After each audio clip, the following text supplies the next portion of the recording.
వచ్చేసింది. ఇది only legal కంపెనీల గురించి నేను మాట్లాడుతున్నా, ఇల్లీగల్ కంపెనీల గురించి నేను డిస్కస్ చేయట్లేదు. Only legal registered GST follow చేస్తున్న వాళ్ళు 19,000 కోట్లు బిజినెస్ చేశారు 2022లో. 23లో 10% గ్రోత్ అయింది, ఆల్మోస్ట్ 21 కోట్లకి రీచ్ అయింది. 23కి 24కి ఆల్మోస్ట్ 13% గ్రోత్ అయింది, ఆల్మోస్ట్ 23,000 కోట్ల 623 కోట్లు.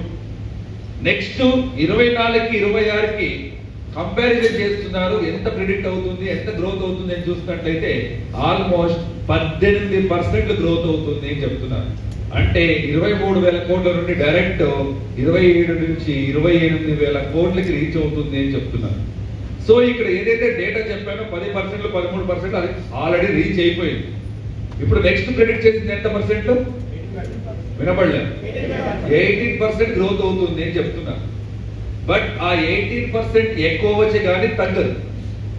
సో ఇక్కడ ఇండస్ట్రీ అయితే గ్రోత్ అవుతుంది అని కన్ఫర్మ్ అయిపోయింది.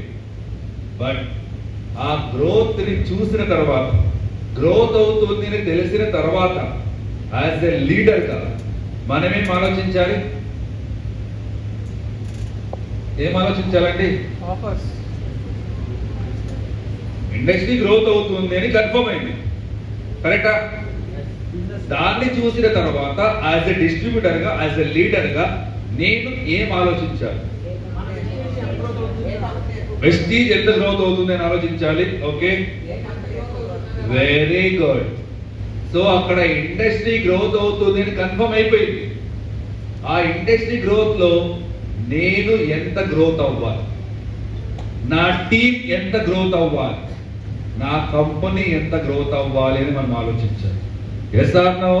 ఇక్కడ ఇండస్ట్రీ ఆటోమేటిక్ గా గ్రోత్ అవ్వదు ఫ్రెండ్స్. నేను గ్రోత్ అవుతేనే నా టీం గ్రోత్ అవుతుంది, నా టీం గ్రోత్ అవుతేనే నా కంపెనీ గ్రోత్ అవుతుంది, నా కంపెనీ గ్రోత్ అవుతేనే మన ఇండస్ట్రీ గ్రోత్ అవుతుంది. అంటే ఫస్ట్ ఎవరి నుంచి లింక్ అయ్యేది? స్టార్ట్ నా నుంచి స్టార్ట్ అయ్యింది. నేను ఎంత గ్రోత్ అవుతానని నేను డిసైడ్ చేయాలి ఈ రోజే. మీరు డిసైడ్ చేయకపోతే గ్రోత్ అయితే కన్ఫర్మ్, మనం ఉన్నా లేకపోయినా గ్రోత్ కన్ఫర్మ్. ఉంటే మనము గ్రోత్ అవుతాం, లేకపోతే పక్కన వాడు గ్రోత్ అవుతారు. ఇండస్ట్రీ అయితే